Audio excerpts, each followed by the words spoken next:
समाधान समाधान समाधान।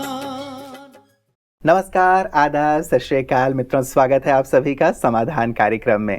मित्रों, तपस्या की सुंदर चर्चा हमारी हो रही है और जब कभी तपस्या की बात आती है तो हमें ध्रुव भी याद आते हैं। कहा जाता है कि उनके पिता ने एक बार उन्हें अपनी गोद में नहीं बिठाया, वो रोने लगे। माँ ने कहा कि बेटा, परमात्मा भी तुम्हारे पिता हैं, तुम उनकी गोद में बैठ जाओ। लेकिन कैसे बैठें? अब परमात्मा है कहाँ? वो निकल पड़े जंगल की ओर और गहन तपस्या की और सचमुच उन्हें परमात्मा की गोद प्राप्त हुई। न केवल वो गोद प्राप्त हुई उन्हें, लेकिन आकाश में परमात्मा ने उन्हें एक ऐसा स्थान दे दिया जो अब तक किसी को भी प्राप्त नहीं है। तो एक तो ये आख्यान आता है कि अच्छी और गहरी तपस्या हम एकांत में कर सकते हैं और जो भी चाहें वो हम अपने तप के बल से प्राप्त कर सकते हैं। कुछ भी असंभव नहीं है। बड़े बड़े संत महात्माओं की किस्से कहानी भी हम सुनते हैं कि किसी के पास कोई सिद्धि है, किसी के पास कोई सिद्धि है, कोई अपनी वाणी से कोई वरदान दे देते हैं, कोई अपने संकल्पों से ही सब कुछ जान लेते हैं। वास्तव में ये सब तप से ही संभव हो पाता है। कल भी लेकिन जैसे हमारी चर्चा हो रही थी कि केवल जंगलों में चले जाने वाली बात ही नहीं है तपस्या के लिए। हमारे सामने राजा जनक भी उदाहरण है, जो अपने घर में रहते हुए, अपने महल में रहते हुए, अपनी संपूर्ण राजाई करते हुए, अपनी प्रजा का ध्यान रखते हुए भी एक संत के समान थे, एक साधक के समान थे। इसी चीज को हमें समझने की आवश्यकता है, क्योंकि कई बार मन में ये भाव आता है जब कभी हम तपस्या, योग, साधना या अध्यात्म की बात करते हैं तो कि शायद हमें सब कुछ छोड़ छाड़ के जंगल में चले जाना होगा या हिमालय में चले जाना होगा या बहुत सारी त्याग करने होंगे। लेकिन ऐसा कतई नहीं है। हम अपने घर में रहते हुए, अपना व्यवसाय करते हुए, अपने अन्य कार्यों को करते हुए भी योग साधना कर सकते हैं, जिससे समस्याओं से मुक्त और एक खुशहाल जीवन हम जी सकते हैं, जिसकी कामना सदियों से हमारे मन में है। इसमें सुंदर प्रकाश की आवश्यकता है और साथ ही थोड़े अभ्यास की भी आवश्यकता है। आइए लता जी के अभिनंदन के साथ इस चर्चा को आगे बढ़ाते हैं ताकि हम भी इस तपस्या के मार्ग में आगे बढ़ सकें। लता जी, आपका बहुत बहुत स्वागत और अभिनंदन। लता जी, बात ध्रुव की निकली तो ये कहा जाता है कि ध्रुव ने जब तपस्या की तो बहुत सारी कठिनाइयां उनके सामने आई। कभी बहुत तेज बारिश होने लगी, कभी बहुत ही चिलचिलाती धूप थी, ठंड थी। कभी माया ने जैसे उनकी माँ के रूप में उनको आवाज लगाना शुरू कर दिया कि तुम आ जाओ। तो ये सारी विघ्नों की भी चर्चा होती है। तो क्या जब हम तपस्या के मार्ग पे चल पड़ते हैं तो ये सारी विघ्न भी हमारे सामने दो स्वरूप देखे जाते हैं। कभी कभी ऐसा होता है कि तपस्या शुरू की जी और विघ्न नष्ट हो गए। कभी कभी ऐसा होता है कि तपस्या शुरू की और छुपे हुए विघ्न, दबी हुई चीजें इमर्ज हो गई, तो तपस्या ने समस्याओं को जन्म दे दिया। तो कई लोग ऐसा कहते हैं कि जब से हम योग अभ्यास करते हैं हमारी तो समस्याएं बढ़ती जा रही हैं। लेकिन समस्याएं अगर सामने हैं, जैसे मान लो ध्रुव को माँ के रूप में आवाज आ रही थी, अब ये उसके सामने एक समस्या थी, एक विघ्न था, लेकिन इसने उस पर विजय प्राप्त की तो वो और शक्तिशाली बन गए। तो विघ्न आने पर ज्ञान का प्रयोग करते हुए यदि मनुष्य विघ्नों को सहज भाव से क्रॉस कर ले तो उसकी शक्तियां बहुत बढ़ जाती हैं। इसलिए विघ्न न आना भी बहुत अच्छा, लेकिन मैं कहूँगा विघ्न आना और भी अच्छा, जो मनुष्य को और शक्तिशाली बना जाए। जी जी, मतलब विघ्न आते ही हैं किसी न किसी रूप में, उन्हें परखने और समझने की आवश्यकता है ताकि उसे पार कर लें। ज्यादातर ऐसा होता है प्रथा जी, ये शास्त्रों में भी आख्यान आते हैं कि किसी ने तपस्या करनी शुरू की और असुरों ने विघ्न डालने शुरू कर दिए। तो ये जो असुर हैं, अब हम सुनते थे कि वो कोई बड़े बड़े दांत वाले, सींग वाले आके उन्होंने कुछ मांस डाल दिया या रक्त के बिंदु डाल दिए। क्या इस प्रकार के विघ्न होते हैं या विघ्नों का स्वरूप क्या है और ये असुर कौन है? देखिए, ये आसुरी वृत्तियां ही असुर हैं। असुर कोई और नहीं थे। जिस मनुष्य में आसुरी वृत्तियां हैं उनको ये नाम दे दिया गया। वास्तव में असुर शब्द जो सुर नहीं है, अर्थात जो देव नहीं है, मानव के लिए ही जब वो विकारों के वश हो जाता है, क्रिमिनल, बहुत विषयी, बहुत ही गंदगी में चला गया है, उसके लिए ये टाइटल दिए गए हैं। तो जब मनुष्य योग अभ्यास करता है, योग अभ्यास में क्योंकि आत्मा का प्योरिफिकेशन होता है, तो कभी कभी उसके अंदर की गंदगी बाहर निकलने लगती है, तो वो उसकी साधना के मार्ग में विघ्न पड़ने लगते हैं। उसके अपने ही अंदर से उठे हुए काम वासना के संस्कार, कभी उसके अपने अंदर से उठे हुए अहम भावना के संस्कार उसे रोकने लगते हैं। कभी बिना मतलब ही व्यर्थ के विचार उसे रोकने लगते हैं, दूसरों का चिंतन उसे रोकने लगता है, पास्ट की कुछ स्मृतियां उसको बाधित करने लगती हैं। आज सारे दिन में किया हुआ किसी का गलत व्यवहार उसके सामने आकर उसकी एकाग्रता को नष्ट करने लगता है, मन भटकता है बहुतों का, ये सबसे बड़ा विघ्न है। इस तरह के ये असुरी विघ्न कहलाते हैं। तो इन विघ्नों से कैसे जीते ब्रता जी? क्योंकि जैसे बात आई कि अब ध्रुव की माँ आवाज लगा रही है, अब मन तो विचलित हो जाएगा कि मेरी माँ आवाज लगा रही है, या इतनी कठिनाइयां और मेरे शरीर को कष्ट झेलना पड़ रहा है, चिलचिलाती धूप है या आदि आदि इत्यादि। तो एक सामान्य व्यक्ति थोड़ा सा हिल ही जाता है कि छोड़ो यार, इतनी सारी समस्याएं आ रही हैं, सहज रूप से लाइफ चल रही है, वैसा ही चलने दो। देखिए, राजयोग का मार्ग वो तब धूप में बैठ के तपस्या करने का मार्ग नहीं है, या बरसात में भीगते हुए या ठंड में कपड़े उतार कर ठंडी रेत पर बैठकर साधना करने का मार्ग नहीं है। देखिए, जैसे एक व्यक्ति एवरेस्ट की चोटी पर चढ़ने के लिए चला है, वो सामान लेकर भी चला है, अभी रास्ते में तूफान आने लगते हैं, उसके पास साधन होते हैं, अपना छोटा सा टेंट होता है जिसको लगाकर वो आराम से वहां लेट सकता है, ऑक्सीजन होती है, ऐसे कपड़े होते हैं, वो रुक जाता है। उसे पता है कि हिमालय एवरेस्ट की चोटी तक कई बाधाएं आ सकती हैं, उसे पहले ही सचेत भी कर दिया जाता है, मृत्यु भी हो सकती है, श्वास रुक सकता है, स्लिप होकर बहुत नीचे गिर सकते हैं। इस मार्ग में जो ये छोटी छोटी बाधाएं आती हैं, उनका सबसे अच्छा तरीका है पहले स्वमान का अभ्यास किया जाए, देह से न्यारे होने का अभ्यास किया जाए। ये अशरीरीपन और श्रेष्ठ स्वमान, इसके वाइब्रेशन से इतने सुंदर होते हैं कि इससे मनुष्य सहज योग युक्त होने लगता है, उसके बहुत सारे व्यर्थ संकल्प समाप्त होने लगते हैं, और तब जब योग में रस आने लगता है, फिर उसका घंटों व्यतीत हो जाए, वो प्रभु प्रेम में मग्न हो जाता है, और फिर उसे समय की अविद्या हो जाती है। और जब ये विघ्न और समस्याएं और माया देखती है कि ये तो प्रभु प्रेम में खो गए, अब हमारी बात ये नहीं सुन रहे, तो ये सब आप ही हट जाती हैं। जी जी जी, मतलब ये वाली बात हो गई कि परमात्मा खोजने से नहीं, खो जाने से मिलेंगे, तो ऐसे ही खोना पड़ेगा शायद, तब शायद ये सारी जो मायावी बातें हैं, विघ्न है, वो दूर होंगी, और हमें शायद इससे डरने और घबराने की आवश्यकता भी नहीं है। दूसरी बात ब्रता जी, जो एक राजा जनक की बात कही जाती है, बहुत ही प्रेरक है, जो हमारे भाई बहन, जो विशेष हमारे दर्शक हैं, घरों में रहते हैं, कारोबार से जुड़े हुए हैं, जनक जी शायद उनके लिए बहुत ही श्रेष्ठ उदाहरण है। क्या ऐसी अवस्था हमारे सभी दर्शक भी जो घर में रहते हैं बना सकते हैं? ये अवस्था सभी ने बनाई है, उसी की यादगार में एक व्यक्ति को दिखा दिया गया। उसके लिए बहुत अच्छी बात ये थी, राजा जनक कहते थे, मैं संसार में रहता हूँ परंतु संसार मुझ में नहीं रहता। लोगों के साथ क्या हो गया है कि सब कुछ उनके अंदर रहता है, इससे अलिप्त होकर रहना, कर्म करते हुए न्यारे और प्यारे रहना, बच्चों की पालना करते हुए उन्हें प्यार देते हुए भी डिटैच होकर रहना, ये एक बहुत सुंदर ज्ञान युक्त आत्मा के लक्षण हैं। इसके लिए ही राजयोग से पहले ईश्वरीय ज्ञान दिया जाता है, ताकि जीवन जीने की कला हम इस तरह अडॉप्ट करें कि ये जीवन, ये कर्म और ये बहुत सारी चीजें हमें बांधे नहीं, हमारे मार्ग में दीवार न बने, लेकिन ये सब हमारे सहयोगी बने।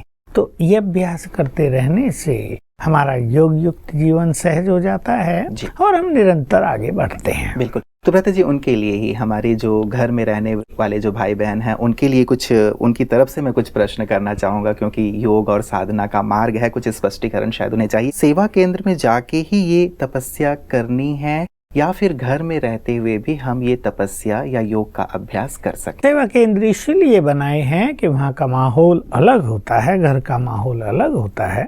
हर व्यक्ति जब वहाँ जाने की सवेरे सोचेगा, वो जल्दी उठेगा, नहाए धोएगा, अपने कामकाज पूरे करेगा, चुस्त होगा और वहाँ जाएगा, तो वहाँ के वातावरण में संगठित रूप से, यानी और लोग भी योग साधना कर रहे हैं, उनके बीच में जब उस वायुमंडल में मनुष्य योग अभ्यास करेगा तो उसको काफी मदद मिलेगी। दूसरा, वहाँ जाना इसलिए आवश्यक है कि वहाँ ईश्वरीय महावाक्य सुनाए जाते हैं। रोज मनुष्य को जब सुंदर बातें सुनने को मिलेंगी तो उसके विचार बदलेंगे, उसका चिंतन बदलेगा, एकाग्रता के बारे में उसे कई बातें मिलेंगी, मन उसका कहाँ भटक रहा है उसे कैसे रोका जाए, अंतर्मुखी कैसे बना जाए, ये सब सीख वहाँ रोज मिलती है। और ये मार्ग ऐसा है कि रोज हमें बहुत कुछ सीखना पड़ता है। इसलिए जो लोग रोज वहाँ जाते हैं उनके लिए राजयोग का मार्ग सरल हो जाता है। फिर वो घर में रहते हुए भी सारा दिन उसका अच्छा अभ्यास कर सकते हैं, अपने कर्तव्यों का सहज निर्वाह कर सकते हैं,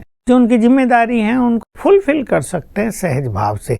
केवल 1 ही घंटा तो देना है, जल्दी उठ के सब कामकाज सेट करके वो वहाँ जाएंगे तो सवेरे का इफेक्ट उनके पूरे दिन पर पड़ेगा, अर्थात पूरे जीवन पर पड़ेगा। इसलिए वहाँ रोज जाना बहुत बहुत आवश्यक है। जी जी जी। और इसे उनके लिए सहज भी हो जाएगा शायद योग का अभ्यास, क्योंकि कई बार ऐसा होता है कि घर में यदि हम कर रहे हैं, कहीं और कर रहे हैं, तो वहाँ का वातावरण उन्हें शायद सपोर्ट नहीं करता।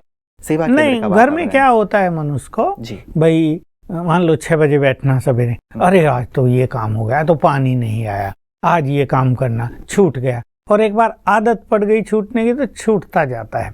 और मनुष्य एक नियम बना ले, जैसे लोग मंदिरों में जाने का नियम बना लेते हैं, भाई 6 बजे मुझे वहां जाना है। ये जो एक संकल्प है ये मनुष्य को चुस्त रखेगा। और मैं ये कहता हूँ 1 घंटा वहां देने से आपकी दिनचर्या के 2 घंटे बचेंगे।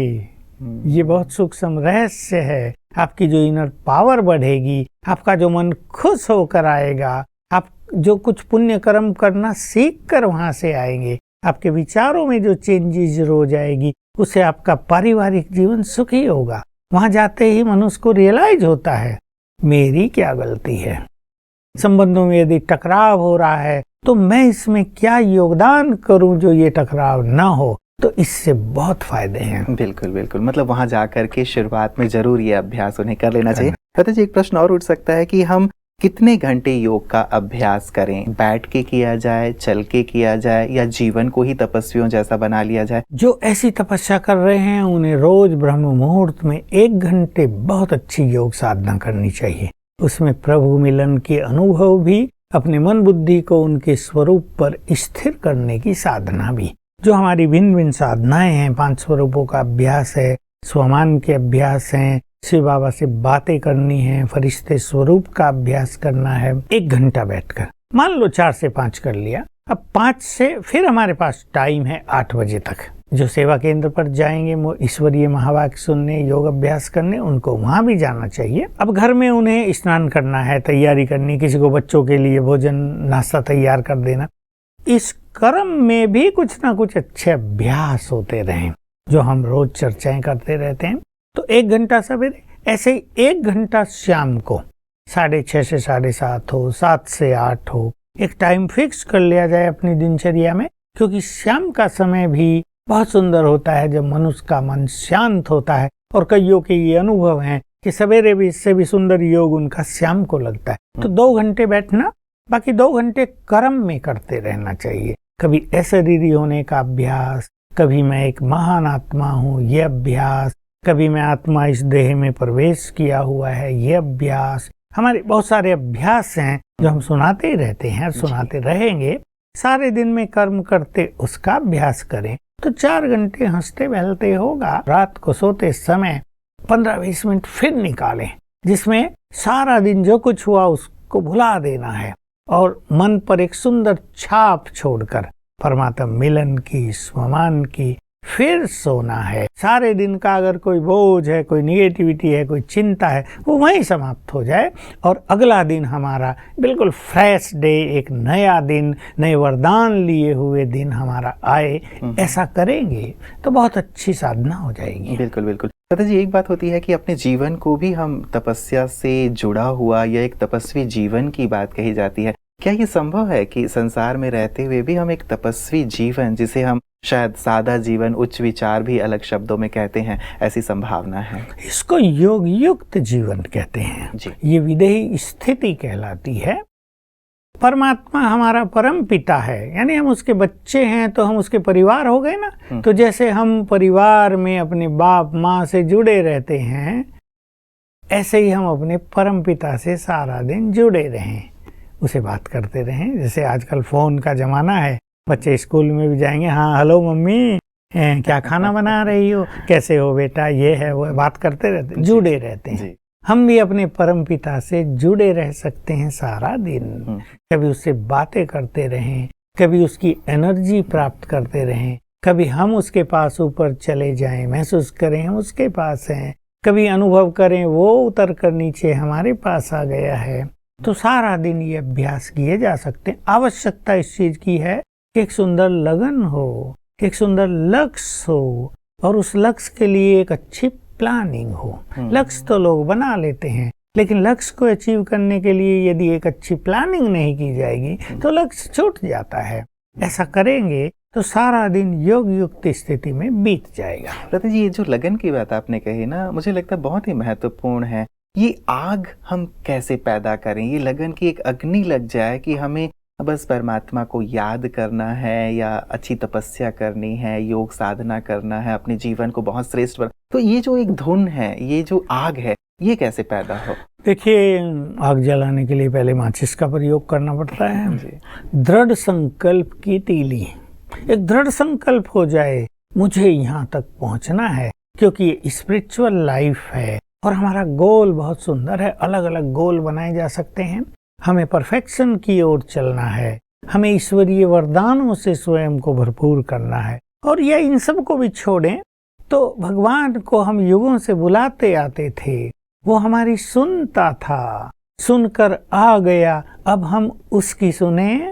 तो वो जो आज्ञा दे रहा है, मान लो उसकी आज्ञा है 8 घंटे कम से कम मुझे रोज याद करो, तो हम संकल्प करें, अरे भगवान की आज्ञा का मुझे पालन करना है, ये लगन लग जाए तो ये लगन अग्नि की तरह काम करती है, जिस अग्नि में सारे विघ्न नष्ट हो जाते हैं। और इसका हम एक सुंदर प्लान बनाएं तो दृढ़ता हो मन में कुछ प्राप्त करने की, तो हमें लगन लग जाती है, जैसे किसी बच्चे को लगन लग जाती है। आजकल उल्टी लगन भी बहुत लगती है ना, बच्चों को सब देखते हैं, टीवी देखनी है सारा दिन, या लगन नेट पे ये देखना है, सारा दिन लगे हुए, वो भी एक लगन है। लेकिन ये स्पिरिचुअल मार्ग पर ये अचीव करना है, अब मुश्किल से तो भगवान मिला है, अब उससे सब कुछ पा लेना है, वो हमें भाग्य राज भाग्य देने आया है, उससे हमें लेना ही है, ऐसा लेना ही है। ये दृढ़ता की तीली अगर हमारे पास हो, अग्नि प्रज्वलित होगी और हमारी लगन बहुत तेज होगी। और जैसे मैंने कहा, ये इस लगन की अग्नि में विघन न जल कर नष्ट हो जाते हैं। कई बार हम आग जला लेते हैं व्रता जी, लेकिन थोड़े समय के बाद ना वो आग बुझने लगती है और कई बार पूरी ही बुझ जाती है। तो आग ये और भड़कती रहे, बढ़ती रहे, बुझे ना कभी, या कुछ विशेष ध्यान देने की जरूरत? घी डालना पड़ेगा, घी तेल डालना पड़ता है। जी। और मान लो किसी ने लकड़ी जलाई है तो दूसरी लगानी पड़ती है। ये तो नहीं एक बार लकड़ी जला दी और वो सारी रात जलती रहेगी, वो तो बुझेगी अपने समय पर। हम भी इसको रिवाइज करते रहें, ईश्वरीय ज्ञान सुनते रहें, ईश्वरीय महावाक्यों की पुस्तकें बनी हुई हैं, रोज एक ईश्वरीय मुरली का अध्ययन कर लें, उससे हमें सुंदर सुंदर बातें मिलती रहेंगी जो हमें मोटिवेट करती रहेंगी। मोटिवेशन बहुत आवश्यक है, बिना इसके ये सत्य है कि मनुष्य की लगन खत्म होने लगती है, बाधाएं बहुत आती हैं, माया की तेज आंधी चलने लगी, कोई विघन आ गया। ऐसा भी होता है 2-4 दिन मेहमान ऐसे आ गए, रात को 1 बजे तक सो रहे हैं, फिर सवेरे उठना मिस हो गया। ऐसी परिस्थिति आ भी जाए, जब ये परिस्थिति समाप्त हो तुरंत अपने को फ्रेश कर लें और वही दिनचर्या अपनी प्रारंभ कर दें। पछताएं नहीं कि अरे क्या ये मेहमान आ टपके, हमारा सारा ये मिस हो गया। ये नहीं, जो सामने है उसको भी करना है, लेकिन जब वो पूर्ण हो जाए तो फिर अपनी उसी लगन में स्थित हो जाएं, वही प्राप्त करने के लिए लग जाए। बहुतों के साथ क्या होता है, 3 दिन अगर मिस हो गया तो इतने निराश हो जाते हैं, यार ये तो अपना भाग्य ही खराब है, कोई ना कोई आ ही होगा। हाँ, कोई ना कोई आ ही जाता है, हमसे नहीं होगा, छोड़ो, जो मिलेगा ठीक है। ये नहीं, जो मिलेगा ठीक है नहीं, ये श्रेष्ठ पुरुषार्थियों का लक्षण नहीं। जो हम चाहेंगे उसे प्राप्त करेंगे, हमें प्राप्त करना ही है। एक बार तो भगवान देने आया है, जन्म जन्म तो उसे मांगते रहे, अब वो भंडार लेकर आया है, अब भी यदि एक मुट्ठी लेंगे तो फायदा क्या होगा, अब हमें उससे सर्वस्व ले लेना है। ऐसी लगन सदा रहे। योग से पहले क्या तैयारी करें भ्राता जी? कुछ पूर्व तैयारी यदि हो जाए हमारी, तो हमारा योग अच्छा हो, हमारी तपस्या अच्छी हो, किस प्रकार की पूर्व तैयारी ये आप बहुत सजेस्ट अच्छी बात है।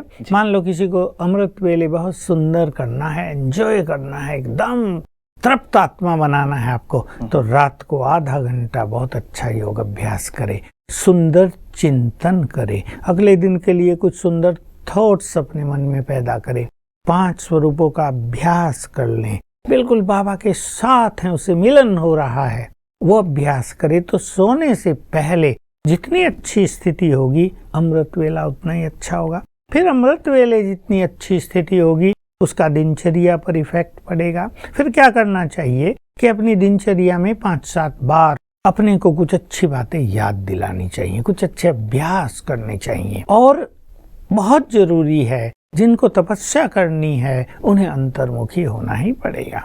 जो लोग बाह्य मुखी हैं, जो सारा दिन बातों में रहते हैं, जो सारा दिन व्यर्थ में रहते हैं, वो तपस्वी नहीं बन सकते। उनकी ब्रेन की एनर्जी उन चीज़ों में यूज हो जाती है, नष्ट हो जाती है, और फिर ब्रेन इतना एफिशिएंट रहता ही नहीं कि मन योग युक्त हो पाए। ये सब तैयारी अच्छी रखनी चाहिए, ईश्वरीय महावाक्यों का अध्ययन करना चाहिए, उन चीज़ों पे ध्यान देना चाहिए जो प्रैक्टिकल लाइफ में ईश्वरीय आज्ञाएं हमें मिली हुई हैं। जैसे कटु वचन न बोलो, दूसरों को दुख न दो, ये हैं तो निगेटिव बातें पर हैं पॉजिटिव। दूसरों को दुख न दो, सबका भला सोचो, किसी से ईर्ष्या द्वेष न रखो, किसी को कभी सताओ नहीं, तुम्हारे मुख से अमृत निकलना चाहिए, तुम भगवान के बच्चे हो, तुम बहुत रॉयल हो, तुम्हारा व्यवहार बहुत सुंदर होना चाहिए। इन सब चीजों पर भी ध्यान देंगे तो हमारा जीवन योग युक्त हो जाएगा।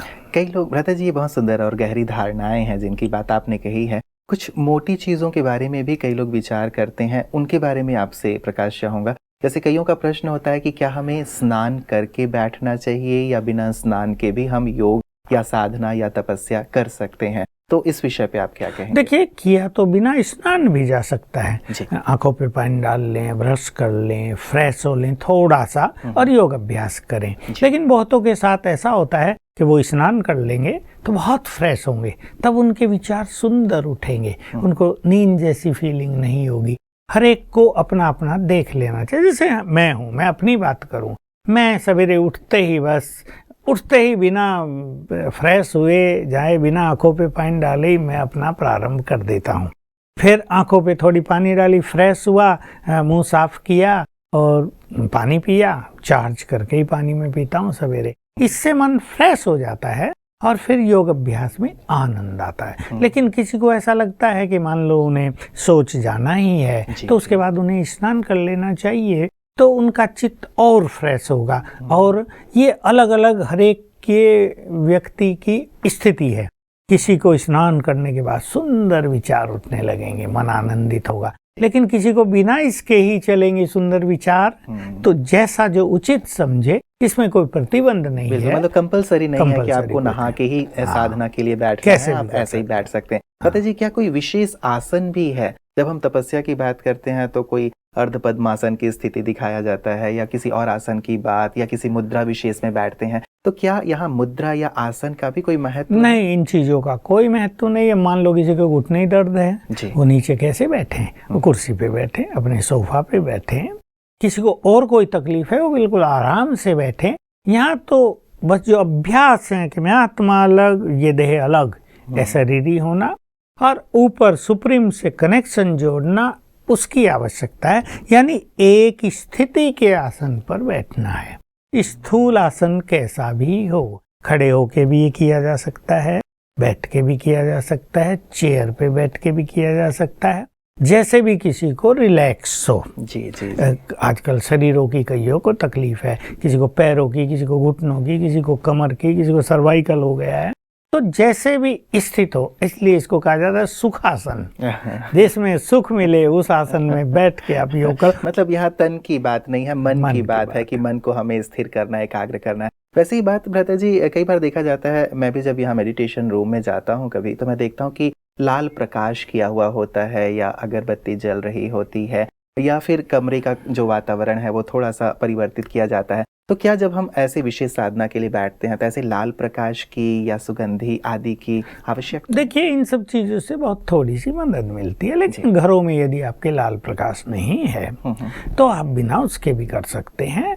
डिम लाइट अच्छी रहती है, कईयों को तेज प्रकाश में योग अच्छा होता है, लेकिन लाल लाइट आदि की भी कोई विशेष बात नहीं। ये तो हमारे सेवा केंद्रों पर एक वहाँ का सूचक है ये कि भाई लाल प्रकाश हो गया, अब सबको मेडिटेशन में बैठना है, तो एक वातावरण उस तरह का बन जाता है। और अगरबत्ती आदि तो सुगंधी के लिए हैं, जिसको चाहिए जलाए, तो मन पर उसका एक पॉजिटिव इफेक्ट तो पड़ता ही है। जी जी जी, चलिए बहुत बहुत धन्यवाद भ्राता जी। बहुत सुंदर प्रकाश मिला है जो शुरुआत कर रहे हैं उनके लिए भी कि कैसे वो भी तपस्या या योग कर सकते हैं।